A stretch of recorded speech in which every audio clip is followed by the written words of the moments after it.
Bismillahirrahmanirrahim. Assalamu alaikum dear students. My name is Shazia Kashif. I am your biology teacher. हमारा आज का topic है history of formulation of cell theory. First of all, learning objectives. By the end of lesson, students will be able to learn about what is cell theory, what each person did for the cell theory. What are the features of cell theory? The key ideas that make up the cell theory. To compare and contrast acellular infectious particles with living cellular organisms. Cell is the basic unit of life. It is the smallest unit that carry out all activities of life. Dear students, cell theory वो theory है जिसने cell को define किया. Biology में cell theory को एक बुनियादी इल्म जाना जाता है और बायोलॉजिकल रिसर्च के तमाम फील्ड्स में सेल थ्योरी के वसी असरात हैं. सेल थ्योरी के मुतल्लिक डिफरेंट साइंटिस्ट ने अपने व्यूज़ बताए थे और डिफरेंट साइंटिस्ट ने सेल के अंदर जो मुख्तलिफ स्ट्रक्चर्स डिस्कवर किए थे और इस तरह से ग्रेजुअली सेल थ्योरी वजूद में आई थी. सेल थ्योरी को पेश करने में किन किन साइंटिस्ट ने कंट्रीब्यूट किया, उन्होंने क्या क्या एक्सपेरिमेंट किए, सेल को किसने डिस्कवर किया, कैसे डिस्कवर हुआ, किसके जहन में क्या सोच आई, मैं इसके बारे में डिस्कस करूँगी. बायोलॉजी की हिस्ट्री में नेचुरल वर्ल्ड के डाटा को ग्रीक्स ने सबसे पहले ऑर्गेनाइज किया था. तो फर्स्ट साइंटिस्ट है Aristotle. Aristotle presented the idea of relationship between animals and plants. Aristotle के जहन में ये बात थी कि लिविंग ऑर्गेनिज्म का आपस में कोई ना कोई रिलेशनशिप होता है. अब क्या रिलेशनशिप है, किस तरह का रिलेशन होता है, उन्हें इस बात की समझ नहीं आ रही थी. तो एरिस्टोटल के इस आइडिया ने एक क्वेश्चन अराइज किया कि क्या स्ट्रक्चर का कोई एक ऐसा बेसिक यूनिट है जो तमाम लिविंग ऑर्गेनिजम्स में मौजूद हो. नेक्स्ट साइंटिस्ट है Robert Hooke. In 1665 Robert Hooke discovered cell. Robert Hooke एक ब्रिटिश साइंटिस्ट था. रॉबर्ट हुक ने एक कॉक का एक स्लाइस लिया और इसने सेल्फ मेड माइक्रोस्कोप में स्टडी किया. तो उसने कॉक के इस स्लाइस में हनी कॉम्ब में मौजूद यानी कि शहद की मक्खियों के छत्ते में जिस तरह के कंपार्टमेंट्स होते हैं, उसने इस तरह के छोटे छोटे कंपार्टमेंट्स इस कॉक के स्लाइस में देखे. हुक ने कॉक में मौजूद इन टाइनी कंपार्टमेंट्स को सेलुलाई का नाम दिया और इसी टर्म को बाद में सेल का नाम दिया गया. तो बेसिकली सेल किसने डिस्कवर किया? रॉबर्ट हुक ने. रॉबर्ट हुक ने 1665 में सेल को डिस्कवर किया था. तो बेटे ये क्वेश्चन आप लोगों से एमसीक्यूज़ में पूछा जा सकता है कि सेल को किसने डिस्कवर किया था. रॉबर्ट हुक ने सेल को डिस्कवर तो कर लिया लेकिन सेल के अंदर मौजूद स्ट्रक्चर्स को डिस्कवर नहीं कर पाए. रॉबर्ट ने कहा कि सेल एक एम्प्टी कंपार्टमेंट होता है. नेक्स्ट साइंटिस्ट है Antony van Leeuwenhoek. Antony van Leeuwenhoek ने पाउंड वाटर के अंदर टाइनी ऑर्गेनिजम्स को ऑब्जर्व किया था और उन टाइनी ऑर्गेनिजम्स को एनिमल क्यूल्स का नाम दिया था. नेक्स्ट साइंटिस्ट है gene Baptiste de Lamarck. Gene Baptiste de Lamarck ने भी सेल थ्योरी को पेश करने के लिए काफ़ी ज़्यादा काम किया. उसने ये कहा कि अगर कोई चीज़ टिश्यूज़ या सेल से बनी हुई होगी तो इस चीज़ को ऑर्गेनिजम्स कहेंगे और अगर कोई चीज़ सेल या टिश्यू से बनी हुई नहीं होगी तो इसको ऑर्गेनिजम्स नहीं कहेंगे. यानी कि लाइफ तभी एग्जिस्ट करेगी अगर सेल होगा. इनके कहने के मुताबिक cell is the basic structural and functional unit of life. इनके ख्याल में वो ऑर्गेनिज़म ही नहीं है जिसमें सेल्स या टिश्यूज़ ना हों. रॉबर्ट हुक ने जब सेल डिस्कवर कर लिया तो सेल की डिस्कवरी के बाद सेल पर मज़ीद रिसर्च होना शुरू हो गई. नेक्स्ट साइंटिस्ट है Robert brown. In 1831, Robert Brown discovered nucleus in cell. Robert brown एक ब्रिटिश साइंटिस्ट था। रॉबर्ट ब्राउन ने बताया कि सेल खाली नहीं होता है बल्कि इसके अंदर कुछ स्ट्रक्चर्स भी प्रेजेंट होते हैं। रॉबर्ट ब्राउन ने बताया कि सेल खाली नहीं होता बल्कि इसके अंदर कुछ स्ट्रक्चर्स भी प्रेजेंट होते हैं। तो बेटा रॉबर्ट ब्राउन ने सेल में न्यूक्लियस को डिस्कवर किया था। रॉबर्ट ब्राउन ने सेल में न्यूक्लियस को डिस्कवर किया। ये आपसे एमसीक्यूज़ में पूछा जा सकता है कि न्यूक्लियस किसने डिस्कवर किया था। रॉबर्ट ब्राउन ने ये कहा कि न्यूक्लियस सेल का सेंट्रल पॉइंट होता है। फिर इसके बाद सेल पर मज़ीद रिसर्च हुई कि सेल के अंदर और क्या क्या चीज़ें मौजूद होती हैं। नेक्स्ट साइंटिस्ट है मैथियस शलीडन। मैथियस शलीडन बेसिकली ये बॉटनिस्ट था। बॉटनी प्लांट्स की स्टडी को कहते हैं। इस साइंटिस्ट ने 1838 में प्लांट्स के मुतल्लिक इंफॉर्मेशन दी।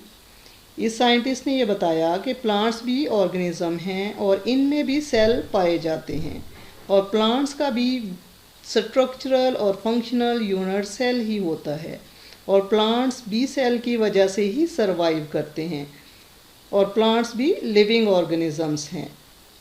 इन्हीं की बात को फॉलो करते हुए एक और साइंटिस्ट थ्यूडर श्वान ने सेल के बारे में इंफॉर्मेशन दी। नेक्स्ट साइंटिस्ट है थ्यूडर श्वान। In 1839, Theodor Schwann reported that all animal tissues are made up of cells. श्वान एक जर्मन zoologist थे। श्वान ने एनिमल्स के मुतल्लिक इंफॉर्मेशन दी। इस साइंटिस्ट ने ये कहा कि एनिमल्स का फंक्शनल यूनिट भी सेल ही होता है। एनिमल्स के टिश्यूज़ भी सेल से ही बने हुए होते हैं। इस तरह से शलीडन और श्वान ने इनिशियल फॉर्म में सेल थ्योरी पेश की। नेक्स्ट साइंटिस्ट है रुडोल्फ विर्को। रुडोल्फ विर्को एक जर्मन फिजिशियन थे। 1855 में रुडोल्फ विर्को ने एक टर्म पेश की, ओमिनस सेलुला ई सेलुला। इस टर्म का मतलब ये था कि हमारी बॉडी में जितने भी सेल होते हैं वो पहले से मौजूद सेल्स में डिवीजन ही से बनते हैं। Cells arise only by division in previously existing cells. इसी बात को लुइस पास्चर ने एक्सपेरिमेंटली प्रूव किया कि that idea was correct. Next scientist है लुइस पास्चर। 1862 में लुइस पास्चर ने बैक्टीरिया पे एक्सपेरिमेंट किए और इसने ये देखा कि एक बैक्टीरिया से 2 बैक्टीरिया बन जाते हैं। ऐसा क्यों होता है? दरअसल बैक्टीरिया में माइटोसिस का प्रोसेस होता है और माइटोसिस की वजह से एक parent bacterial cell 2 daughter cell में डिवाइड हो जाता है। जिस सेल ने डिवाइड होना होता है इसको पेरेंट सेल कहते हैं और डिवीजन के बाद जो नए सेल बनते हैं इनको डॉटर सेल्स कहा जाता है। डॉटर सेल्स का जेनेटिक मेकअप पेरेंट सेल की तरह का ही होता है। इस बात को लुइस पास्चर ने एक्सपेरिमेंटली प्रूव कर दिया। शलीडन और श्वान ने प्लांट और एनिमल्स को स्टडी करके सेल थ्योरी पेश की। डियर स्टूडेंट्स, ये भी आप लोगों से एमसीक्यूज़ में पूछा जा सकता है कि सेल थ्योरी किसने पेश की थी, तो इसका आंसर है शलीडन और श्वान ने सेल थ्योरी पेश की थी। जब शलीडन और श्वान ने सेल थ्योरी को इनिशियल फॉर्म में पेश कर दिया तो फिर इसके बाद सेल थ्योरी को डिटेल से स्टडी किया गया और सेल थ्योरी को एक्सटेंड किया गया। Now features of cell theory. Let's see the features of cell theory. Number 1 point. All organisms are composed of 1 or more cells.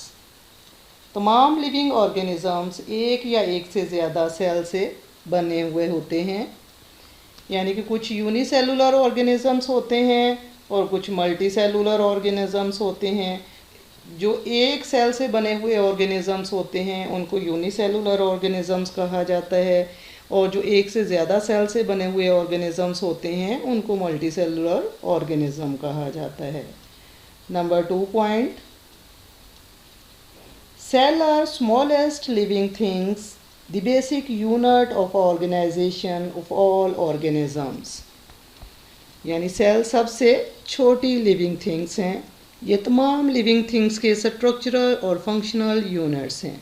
यानी कि जितने भी लिविंग ऑर्गेनिजम्स हैं इनकी ऑर्गेनाइजेशन में बेसिक यूनिट जो है वो सेल ही होता है। Third point, cell arise only by division in previously existing cells. Cells सिर्फ पहले से मौजूद सेल में डिवीजन के ज़रिए से ही वजूद में आते हैं। Let's see the timeline of the history of formulation of cell theory.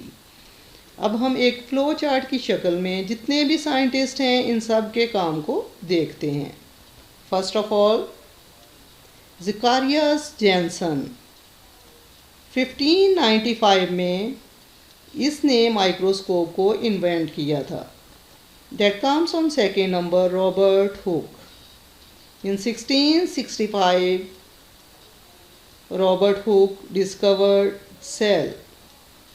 इसके बाद है एंटनी वैन लीवन हुक जिसने लिविंग सेल को सबसे पहले डिस्कवर किया था। उसके बाद है Jean Jean Baptiste de Lamarck. In 1809 Jean Baptiste de Lamarck proposed the importance of tissues. Robert Brown. In 1831 Robert Brown discovered nucleus. Then there comes Matthias Schleiden. In 1838 he studied plant tissues. Theodor Schwann. In 1839 he studied animal tissues. Rudolf Virchow. In 1855 he proposed the term ominous cellula e cellula. At the end there comes Louis Pasteur. In 1862 he experimentally proved Virchow's idea. Next topic है सबसेलुलर और एसेलुलर particles. सबसेलुलर और एसेलुलर particles का मतलब है कि इनकी body में sales मौजूद नहीं होते, इनमें जस्ट जेनेटिक मेकअप होता है, इसलिए इनको एसेलुलर पार्टिकल्स कहा जाता है। Virus, prions and viroids are small pathogens. Pathogens are disease causing agents जो कि लिविंग ऑर्गेनिजम्स में बीमारियां पैदा करते हैं। सेल थ्योरी के पहले पॉइंट के मुताबिक तमाम लिविंग ऑर्गेनिजम्स एक या एक से ज़्यादा सेल से बने हुए होते हैं, लेकिन वायरस, प्रायॉन्स और वायरॉइड्स सेल से बने हुए नहीं होते, बल्कि वो सब सेलुलर और एसेलुलर पार्टिकल्स हैं। So we can say that these particles are not truly living. क्योंकि साइंटिस्ट ऐसे पार्टिकल्स को बॉर्डर लाइन पे रखते हैं between living and non living, क्योंकि ये ना ही लिविंग हैं और ना ही नॉन लिविंग हैं। ये बिहेव कर रहे हैं एज ए लिविंग थिंग्स भी और बिहेव करते हैं as a non living things भी। यानी कि इनमें लिविंग थिंग्स की करैक्टरिस्टिक्स भी मौजूद हैं और इनमें नॉन लिविंग थिंग्स की करैक्टरिस्टिक्स भी मौजूद होती हैं। इनमें नॉन लिविंग थिंग्स का जो करैक्टर है वो ये है कि इनके बॉडी के अंदर कोई मेटाबॉलिज्म नहीं होता, लेकिन इनमें लिविंग ऑर्गेनिजम्स के जो करैक्टर्स होते हैं वो ये हैं, जैसे कि ये अपनी तादाद को बढ़ा सकते हैं, अपने नंबर को इंक्रीज़ कर सकते हैं, लेकिन ऐसा ये सिर्फ लिविंग सेल में एंटर होने के बाद ही कर सकते हैं कि जब ये लिविंग सेल के अंदर एंटर हो जाते हैं तो ये फिर ही रिप्रोड्यूस कर सकते हैं और अपनी तादाद में इजाफा कर सकते हैं।